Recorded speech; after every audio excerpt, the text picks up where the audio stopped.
you very much, Derek, for this warm welcome and this imaginative journey I could follow. I'm very sorry that I cannot be there in present, but I want to really thank you so much for inviting me to participate to your session at this World Future Studies Conference. It's just amazing. I ran through the program and it's really absolutely crazy what you brought together. It's a pleasure, really, and a great honor to speak in front of such an exclusive audience of future experts coming to Berlin now, my hometown, to discuss some of the crucial issues of our time. And some of you, I hope to see also this evening in real, then in the Refugee Lab. So what I want to talk about you in the next 20 minutes, I wish to share with you my vision on what is a fundamental driver in my life. It is about art and speculative futures. 2 years ago, I founded the Refugee Lab with a mission. And this was to provide a transdisciplinary platform for inspiration, for dialogue, and for knowledge transfer. I wanted to bring together cutting-edge artists on one hand and futurists and pioneering experts from a various field of expertises to discuss ideas and better solutions for individual and social transformation, and explore how art could help navigating better into unknown territories, surfing complexities, widen our imagination and developing necessary skills to cope with the tremendous challenges lying ahead of us. What does it mean to be human in a digital age? What is it to live a good life, individually and socially? How can we overcome obsolete mindsets and behavior patterns? Which futures will be discovered at the horizon once we change perspective? Director of Engineering and Google professor at MIT, Ray Kurzweil, predicts singularity in 2045. That will be the tipping point when artificial intelligence will surpass human intelligence. For this shorter quarter century that lies ahead of us, I do agree with Julian Nieder-Rümelin, a philosopher and the former cultural minister of Germany, who pleads for a new ethic for the age of the artificial intelligence. It is high time to discuss and act how to create the conditions of a human digitalism, he says.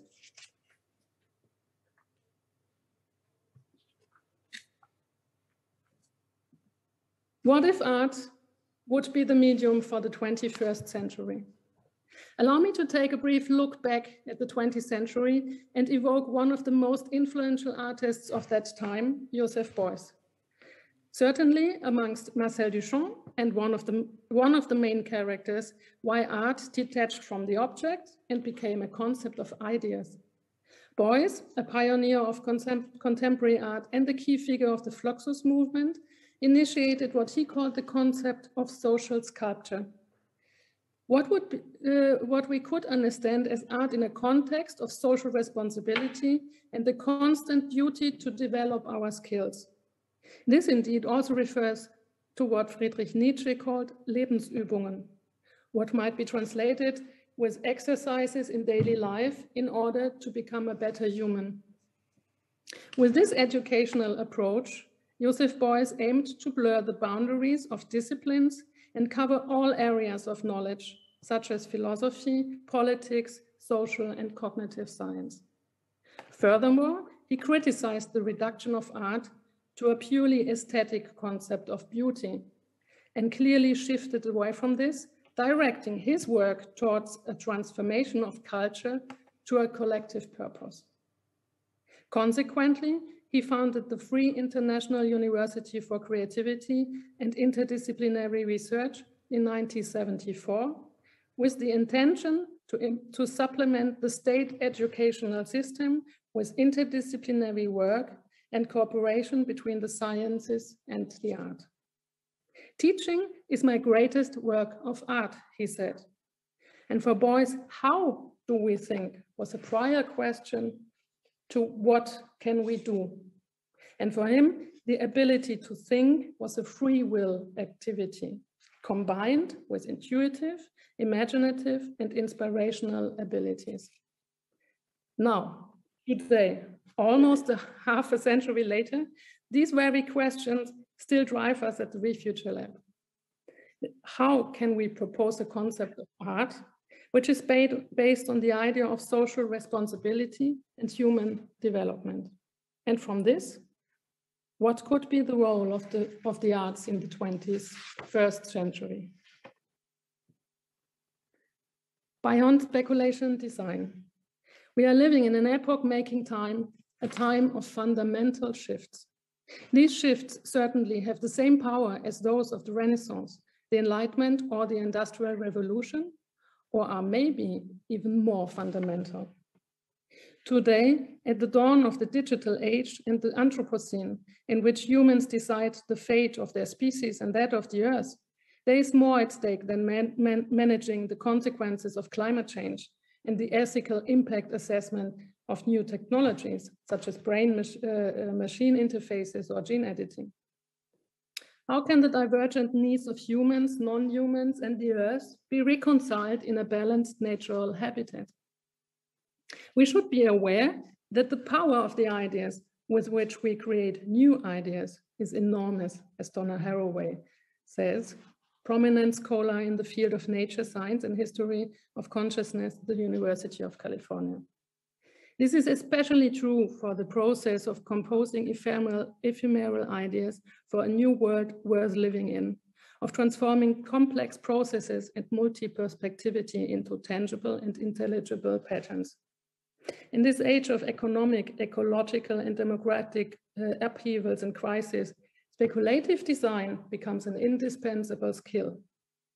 The definition of speculative design here is not primarily about drafting new utopias, but about critical interventions to draw attention and blur the boundaries between art and design. Its mission is to encourage smart thinking and smart growth to shape better futures on the basis of new narratives, multi-perspectivity, and yes, even more complexity. The idea here is not to develop into the future in a linear way, but to develop forward and backwards out of the future. It is about thinking and creating simultaneously in several time levels, creating from a multi-perspective point of view. The Refugee Lab's claim is, future is open, navigation comes next. Adopting a hermeneutic method to decode the weak signals in what I call the fields of mutation, and by using heuristic research approaches, we seek the path to modern social imaginaries. This is a formulation proposed by Canadian philosopher Charles Taylor, awarded with the Berggruen Prize for Philosophy.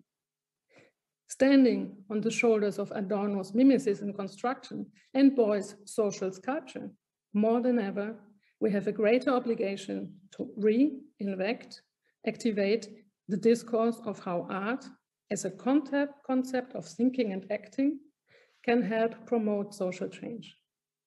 Perhaps this kind of retrospective foresight, in the form of a re-gnosis, as recommended by German future researcher Matthias Hawks, sociologist and founder of the Zukunftsinstitut, could be an adequate means to enhance speculative creation. Our research practice at the Refugee Lab is sequenced in two phases. First, to identify the relevant fields of mutation, and then to detect the protagonist within these fields. Presenting them in our Embark interview feature magazine might inspire a wider public, nourish hopes, strengthen faith, and encourage the pathways for a better future.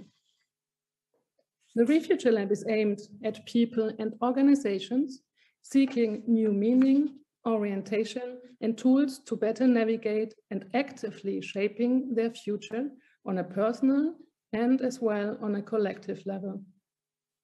It is unique in Berlin and so far, possibly elsewhere in the world. Its one-of-a-kind model combines under a single rooftop an art space for future-themed contemporary art, an institute for future research, and an incubator for knowledge transfer and facilitation. At the Refugee Lab, art is seen as a conceptual practice, an experimental field of ideas, and a shelter for the mind. As performing artists Bernhard and Anna Blume, who studied at the Düsseldorf Art Academy in the 1960s when Josef Boyce began teaching there, stated in their exhibition Reine Vernunft at the Berlin Museum of Contemporary Art, Hamburger Bahnhof in 2008, in the realm of pure reason, art is the last refuge for those parts of the mind that have not yet fully come into their own. With this sentence, the artists clearly refer to Kant's ideas of aesthetics. The refuge is not Kant's moral and metaphysical high school, but its post-romantic parody. And there is a lesson here too. Don't underestimate the invisible fields of forces in which you are moving, and the knock on the door, you could receive at any moment. The Blume's utopian promise, in line with Josef Boyce, is anyone can be a medium. At the Refugee Lab, we claim that artists of the 21st century are researchers. To better navigate into tomorrow's speculative practice shall focus to ask good questions and then keep asking even more questions. Speculative practice fluidly changes perspectives, invents new narratives, makes dreams tangible, serves on complexity, enhances resilience, endures otherness and uncertainty. Instead of searching for the ultimate truth, it is about seeking to engage the in-betweens, blurred and unknowable worlds. This is the meaning of such an heuristic approach, which aims to deal with the unbearable complexity of data and technologies, the ever more interconnected cultures and societies, and the overall unpredictability of our epoch.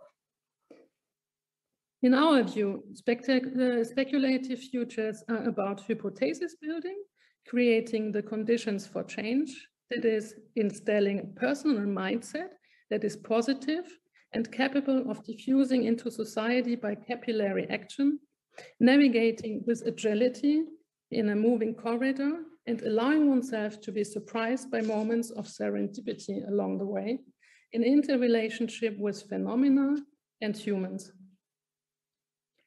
The visual artist and professor of contemporary art and research at the Zurich University of the Arts, Hannes Rickley, puts it like this. The experience of extracting alternative, meaning ambiguous, potentials from found audiovisual laboratory material by shifting it into an art context prompted me to examine parallels and differences of experimentations in the science and in the arts. Experimental systems made up of bundles of human and non-human actors can be seen as the smallest functional units of research. They are set up to provide answers to questions that we are not able to ask clearly. An experimental system is, in the words of French biologist François Jacob, a machine for making futures. Or like Swiss historian of science Hans-Jörg Reinberger puts it, it's a materialization of questions. Now, what can be seen and experienced currently at the Refugee Lab?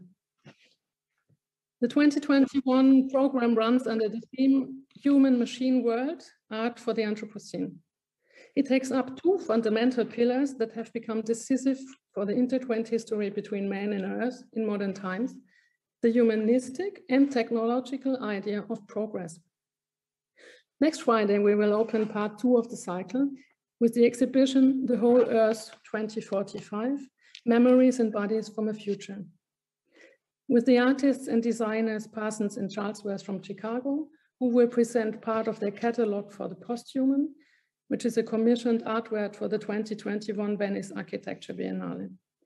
And furthermore, the visual artist and professor for new media art, Johanna Bruckner from Zurich University of the Arts, and French-Canadian artist and philosopher Gregory Jantowski from Paris.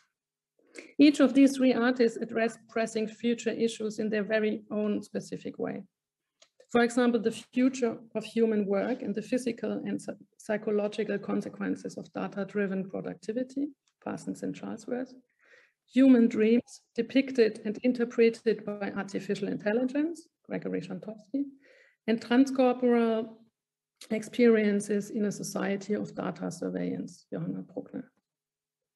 The accompanying side program includes 2 artist talks, bringing together artists, designers, curators for new media art, and neuroscientists. A lecture presented by myself on November 30 with the title The Imaginary Territory, a lecture on the edge of time. This will be a hybrid format and is also accessible online. And an in-person workshop December 4 with the title Speculative Diaries, the art of making desirable futures tangible and sketching viable routes. The next year's program, 2022, will include exhibitions, experimental culinary events, research projects with Berlin universities, a modular masterclass, an open call, and an award. The intense program will bring together anthropologists, architects, neuroscience, biologists, product designers, engineers, and technologists, and will cover, but is not limited to, topics such as brain-machine interface, digital likeness, eternal life, metabolism, symbiosis, multisenses, empathy, tentacular, circular, entropy, urban planning, degrowth, mobility, and connectivity. Speaking about connectivity, how to stay in the loop with the Refugee Lab. We will be very happy to get in contact with you. You will find further information and detailed program on our website. And to stay tuned, subscribe to our newsletter and follow our activities on Instagram or Facebook. Or you might become a supporting member with an annual membership or become even a corporate partner or sponsor. If in Berlin, you're very welcome to visit the Refugee Lab next exhibitions or join us for lectures and workshops. It will be a great pleasure to meet some of you this evening in the lab, where together with my partner Cécile Nebo, who is the co-founder and head of communication, and the board member, multimedia artist and anthropologist Giovanna Popic, we'll welcome you. And we will have hopefully a loose together around our famous kitchen, event kitchen. And we will present an exclusive preview of what we will start next week with a preview of a video installation of Johanna Bruckner. So for now, it was a great pleasure, and I wish you another exciting conference. And thank you very much for your attention.